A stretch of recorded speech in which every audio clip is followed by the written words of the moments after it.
troisième témoignage. Et donc, je vais inviter Irène. Bonjour.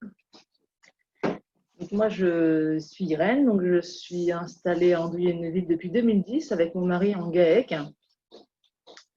Donc mon mari s'est installé en 99.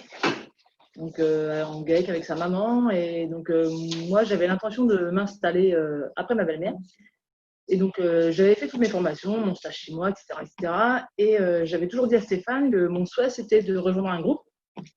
Parce que je ne voulais pas, une fois installée, m'isoler. Donc, j'ai intégré le groupe du GEDA de Saint-Thomas-d'Aubigné en 2009 sur une formation, la diversification des produits laitiers. Et par la suite, donc, on a créé un groupe féminin sur les médecines alternatives.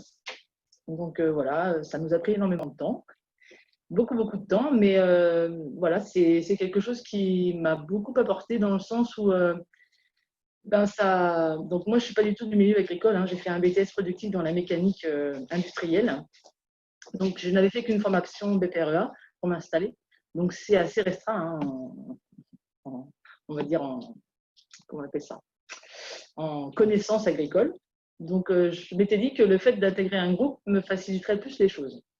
Donc, et ce groupe, effectivement, m'a permis de discuter avec des personnes qui, elles, avaient fait des formations agricoles et étaient installées depuis plus longtemps que moi. Donc, ça a été vraiment très, très agréable de rencontrer ces personnes. D'accord, Irène. Justement, là, tu as dit que tu étais dans un groupe GEDA féminin. Est-ce que pour toi, à tes yeux, ça a vraiment de l'importance, le fait que… Est-ce que c'était un but en soi au départ ou est-ce que en fait, ça s'est constitué comme ça et c'était pas vraiment l'idéal, mais est-ce que tu t'y retrouves avec… est-ce que ça dépasse l'activité du économique, de l'exploitation? Est-ce que vous discutez d'autres choses? Bien sûr. Au tout départ, quand je suis rentrée dans le GEDA, il y avait énormément d'hommes. Donc, c'est vrai que donc, le GEDA fonctionne d'une certaine façon qu'on fait une assemblée générale, on choisit des sujets et après, voilà, on débat de ce qu'on va faire comme formation dans l'année. Donc, il y a eu une année où on était plusieurs à être intéressés par les médecines alternatives et il s'est avéré que ce groupe-là donc, était beaucoup plus féminin. Et donc, on s'est retrouvés que des femmes, mais nous, on fonctionne d'une façon pour nos formations. On mange chez celle qui reçoit.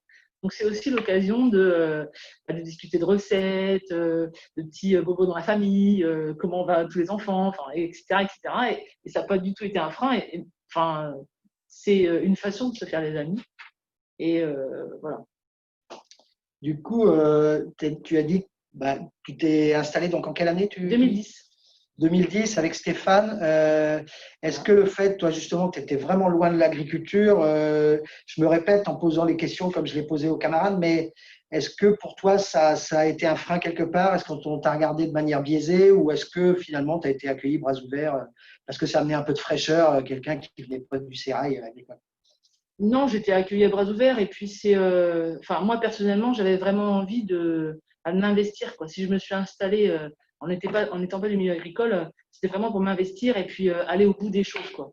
Et c'est vrai que quand on s'est lancé dans la médecine alternative, c'était vraiment pour moi quelque chose d'important et je voulais vraiment réussir quoi. Et ce groupe, enfin, c'est vrai que c'est tout bête, mais le fait d'être en groupe, eh ben on ose quoi. On ose aller voilà mettre des granules dans la vulve de nos vaches, aller mettre des huiles, enfin voilà, ça c'est vraiment le fait du groupe. Je pense que si j'avais été toute seule, si j'avais fait une formation toute seule, je n'aurais pas osé. Alors que là, en groupe, on est plus fort et on ose. Et toi, donc, tu disais aussi que la particularité de ton groupe, c'était s'inscrire dans le territoire. Qu'est-ce que vous faites comme action porte ouverte au niveau du territoire, au niveau du GEDA Saint-Aubin-d'Aubigné, par exemple? Alors, on a fait un café citoyen. Donc, on a créé un logiciel donc, sur les médecines alternatives. Ce logiciel donc on a eu beaucoup de partenaires, dont un lycée. Et ce lycée nous a aussi permis de faire un voyage d'études. Donc, pour aller rencontrer d'autres personnes dans l'Orne, pour voir comment elles travaillaient sur l'acupuncture, les huiles essentielles. Donc voilà, on a fait un voyage d'études. On a fait aussi donc, le café citoyen à Saint-Médard. On a aussi fait le comice agricole. Voilà. D'accord. Et chose importante qui a été citée par Caroline et puis par Quentin, est-ce que toi, au niveau de tes chiffres technico-économiques, tu parlais des pratiques de médecine alternative et tout ça, est-ce que tu vois des évolutions sur la résilience de ton exploitation au niveau de, je sais pas, frais vétérinaires, enfin, que sais-je, est-ce que là, toi, c'est concret l'apport du groupe, des formations apportées par le groupe? Oui. Est-ce que tu as noté, tu as vu, toi, des différences? Oui, bien évidemment. Enfin, voilà, donc moi, je n'utilisais que les antibiotiques quand je me suis installée. Aujourd'hui, je n'utilise pratiquement, je ne vais pas vous dire plus d'antibiotiques, hein, mais j'en utilise beaucoup moins. Donc forcément, les frais vétérinaires sont vraiment diminués. En plus, c'était quoi votre question? En fait, je te demandais si concrètement tu voyais des évolutions. Bon, tu m'as parlé de la baisse des frais vétérinaires.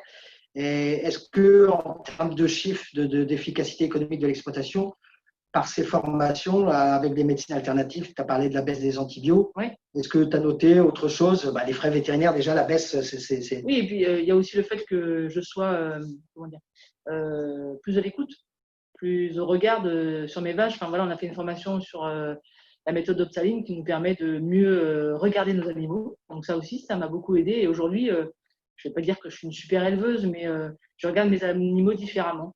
Donc pour moi, c'est un plus, je pense.